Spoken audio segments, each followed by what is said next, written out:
বক্তব্য আমি শেষ করে দেবো আমাদের ভাইজানের কাছে, মাইক তুলে দেবো। তো আপনারা নিশ্চয়ই জানেন যে 2021 সালে 21শে জানুয়ারি আমাদের কলকাতা প্রেস ক্লাবে আমাদের ইন্ডিয়ান সেকুলার ফ্রন্টের পৃষ্ঠপোষক আব্বাস সিদ্দিকী ভাইজান আমাদের হাতে এই ইন্ডিয়ান সেকুলার ফ্রন্টের পতাকা তুলে দিয়েছিলেন। আর উনি সাথে সাথে আমাদেরকে একটা স্লোগান দিয়েছিলেন যে আমরা গর্বিত, আমরা ভারতীয়, আমরা ভিক্ষা চাই না, আমরা চাই সাংবিধানিক অধিকার।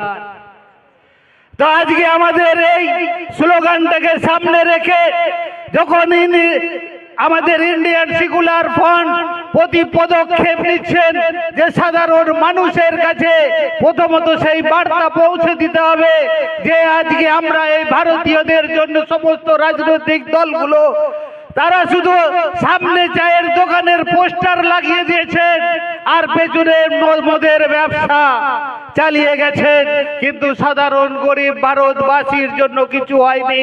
তাই সেই দায়িত্ব আমাদেরকে নিতে হবে। সেই কারণে প্রথমেই বলেছিলেন যে ভারতবর্ষের যে সাধারণ গরিব খেটে খাওয়া মেহনতি মানুষের যে অধিকার আছে সেই অধিকারটা লিপিবদ্ধ আছে আমাদের যারা বংশধরেরা যারা লড়াই করে দেশকে স্বাধীন করেছিলেন সেই সংবিধানে লেখা আছে আমাদের সেই সাংবিধানিক অধিকারগুলি। আর সেই সংবিধানটাকে নিজেদের পকেটে ভরে আজকে দলতন্ত্রটাকে প্রতিষ্ঠিত করার জন্য আজকে সমস্ত রাজনৈতিক দল ভারতবর্ষের ইতিহাসটাকে সাধারণ মানুষকে ভুলিয়ে দিয়েছেন। তাই ইন্ডিয়ান সেকুলার ফ্রন্টের প্রথমেই আমাদের বিধায়ক নওশাদ সিদ্দিকী ভাইজান যেমন নজির সৃষ্টি করেছেন, সংবিধানকে সামনে রেখে উনি শপথ গ্রহণ করেছেন, তেমনি প্রথমেই দাবি রেখেছেন যে আজকে এই সংবিধানকে পাঠ্যপুস্তকে রূপান্তরিত করতে হবে, প্রত্যেকটা ছেলেমেয়েরা যাতে জানতে পারে যে তাদের অধিকারগুলো কি। আর দ্বিতীয় 2 নম্বর বলেছিলেন যে এই পশ্চিম বাংলাকে এবং এই ভারতবর্ষকে নেশা মুক্ত দেশ তৈরি করতে হবে। আর আজকে আপনারা জানেন 2025 ডিসেম্বর থেকে 1 জানুয়ারি পর্যন্ত এই নির্লজ্জ মামাটি মানুষের সরকার উনি এই গরিব খেটে খাওয়া মেহনতি মানুষকে সাথে ব্যবসা করেছেন, প্রায় 36 লক্ষ টাকার মদ বিক্রি করেছেন। কারা খেয়েছে সেই মদ? এই গরিব খেটে খাওয়া মেহনতি মানুষকে। আর আজকে আমাদের বিভিন্ন ধর্মীয় ভাবে আমাদেরকে বিভাজন করার চেষ্টা করছেন, কখনো ভাষাগতভাবে, কখনো সংখ্যালঘুর নাম করে বিভিন্ন ভাবে আমাদের বিভাজন করছেন। আর সাধারণ গরিব খেটে খাওয়া মেহনতি মানুষের কাছে তারা এই ইন্ডিয়ান সেকুলার ফ্রন্টের নামে তারা অপপ্রচার করছেন। ইন্ডিয়ান সেকুলার ফ্রন্ট নাকি মুসলিমদের দল, ইন্ডিয়ান সেকুলার ফ্রন্ট নাকি বিচ্ছিন্নতাবাদীদের দল, আজকে ইন্ডিয়ান সেকুলার ফ্রন্ট নাকি সাম্প্রদায়িক দল। তো বন্ধুগণ, আজকে যখন আদিবাসীদের কল জ্বালিয়ে দেওয়া হচ্ছিল আজকে সেই চোপড়ায়, সেখানে তো কোনো রাজনৈতিক দলের নেতারা ছুটে যাননি, ছুটে গিয়েছিলেন আমাদের একমাত্র বিধায়ক নওশাদ সিদ্দিকী ভাইজান। এবং যতদিন না তাদের খাওয়া দাওয়ার ব্যবস্থা সরকার করছে ততদিন উনি নিজের কাঁধে দায়িত্ব নিয়েছিলেন।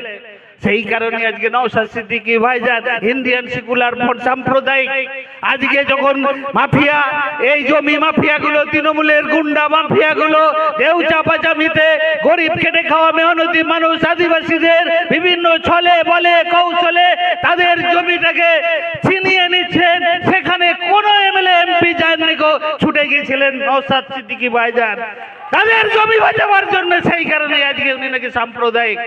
আজকে আপনারা নিশ্চয়ই জানেন তিলাবনী পাহাড় থেকে অযোধ্যা পাহাড় যতগুলো পাহাড় আছে কেন্দ্র সরকার বিজেপি সরকার থেকে তাদেরকে এই সরকারকে এনওসি দিয়ে দিচ্ছে। আর আজকে এই সরকার সেটাকে বাস্তবায়িত করার জন্য পাহাড়গুলোকে ভেঙে শেষ করে দিচ্ছে, জল জঙ্গল জমির সমস্ত অধিকারকে লুট করছে। বুঝো বেচারা জনতার কো যে একমাত্র নওশাদ সিদ্দিকী ভাইজান উনি একজন ছুটে গিয়েছিলেন জঙ্গল মহলে, উনি বলছেন যে অযোধ্যা টুরকা প্রকল্প বন্ধ করতে হবে, জঙ্গল বাঁচাতে হবে, আজকে এই পাহাড় বাঁচাতে হবে। আজকে সেই কারণে আজকে উনি সাম্প্রদায়িক। আর আজকে আপনারা নিশ্চয়ই জানেন 2021 জানুয়ারি ইন্ডিয়ান সেকুলার ফ্রন্টের জন্ম হয়েছে। আর আজকে এই সামনে 2021 আমরা কলকাতায় আমরা পালন করব পঞ্চম বর্ষ পূর্তি অনুষ্ঠান। কি আপনারা যাবেন তো?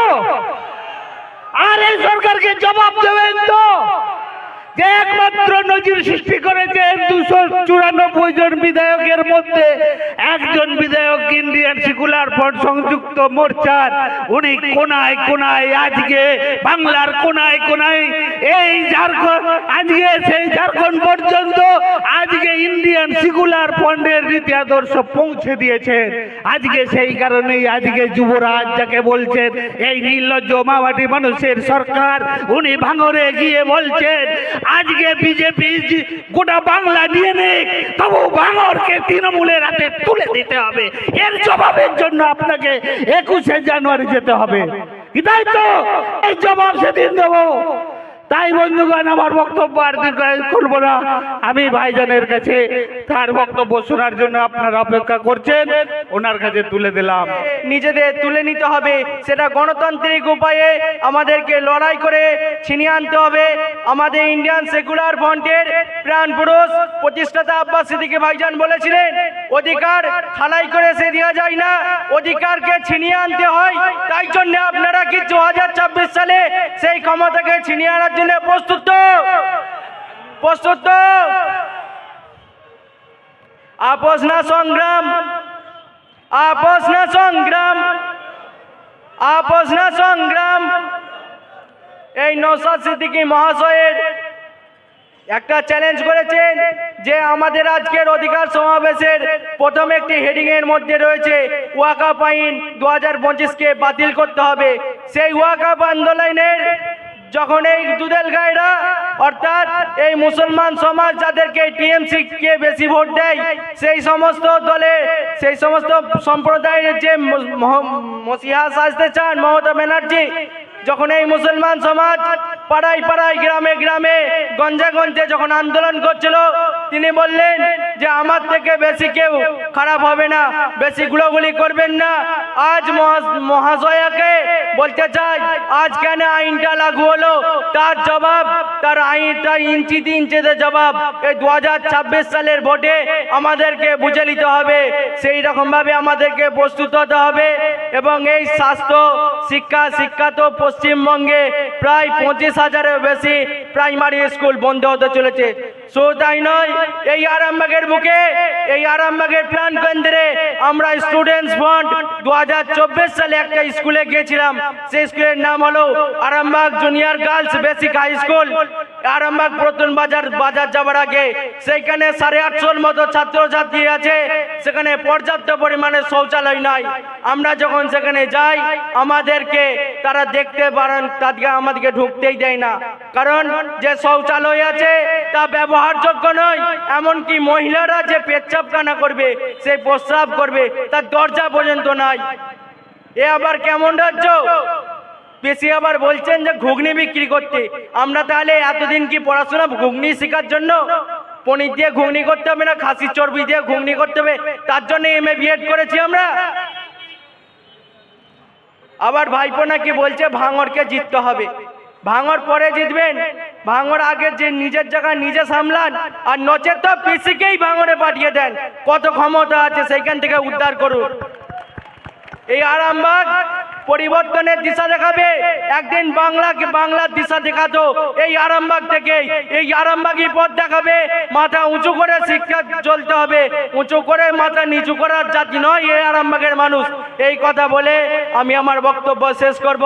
শেষ করার আগে দু একটি কথা, আমাদের সামনে 2026 সালের ভোট, আমাদেরকে লক্ষ্মী ভান্ডার বাড়িয়ে, মহাকাল মন্দির করিয়ে, দুর্গা অঙ্গন করিয়ে আমাদেরকে ভুলে গেলে চলবে না। আমাদের সিদ্ধাকে বিকিয়ে দিলে চলবে না। আমাদেরকে মাথা উঁচু করে অদম্য সাহস বুকে নিয়ে আমাদেরকে ভোটের ময়দানে লড়াই করতে হবে এবং আমাদেরকে ঐক্যবদ্ধ হতে হবে। ঐক্যবদ্ধ না হলে আমরা কোনোদিন কোনো জিনিস আমাদের অধিকারকে আদায় করে আনতে পারবো না। তাই সকলের কাছে অনুরোধ, সকলে একত্রিত হবেন, হয়ে আমাদের দলে দলে আইএসএফের সাথে যোগদান করবেন। আমি স্টুডেন্টস ফ্রন্টের হুগলি জেলার কনভেনার। যারা ছাত্র ভাইরা আছেন, যারা স্টুডেন্টস ফ্রন্টে করতে আগ্রহী আছেন, সরাজ সাদ্দাম ভাই আছেন, আমাদের সাথে যোগাযোগ করবেন এবং আইএসএফের সাথেও যুক্ত হয়ে আমাদেরকে দলে দলে সহযোগিতা করবেন। ধন্যবাদ। ধন্যবাদ, সংগ্রামী অভিনন্দন স্টুডেন্ট ফ্রন্টিয়ার হুগলি জেলার কনভেনার ভাই আবু বকরকে। এরপর আমি সংক্ষেপে বক্তব্য রাখার জন্য অনুরোধ করব